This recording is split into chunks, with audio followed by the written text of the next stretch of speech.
Bismillahirrahmanirrahim. Hello friends, Assalamu alaikum. Welcome back to the Next Language Club at English with Arifa Miss. I'm Sadika from Chattogram. So friends, today I'm back with a mention of the factive verb যেমন nominating, elect, select, appoint, crown, choose প্রভৃতি ভার্বগুলোর কমপ্লিমেন্টের পূর্বে দিয়ে বসে না, মানে complement যদি না থাকে তাহলে তার পূর্বে দিয়ে বসে না। যেমন we made him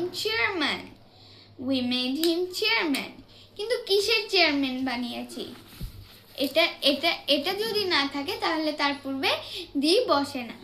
কিন্তু কমপ্লিমেন্টটি যদি নির্দিষ্ট করে বোঝায় তার পূর্বে কিন্তু দি বসে। যেমন we select him the captain of our class, তাকে আমরা আমাদের শ্রেণীর ক্যাপ্টেন নির্বাচন করেছি।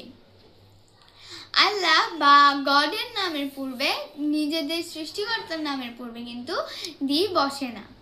যেমন আল্লাহ হ্যাজ ক্রিয়েটেড দিস আর্থ,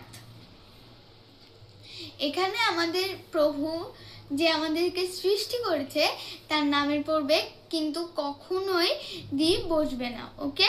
কারণ সে একজনই নির্দিষ্ট, আমাদের কাছে নির্দিষ্ট করা আছে, ওকে? সো দি ইউজ হয় নির্দিষ্ট করার জন্য।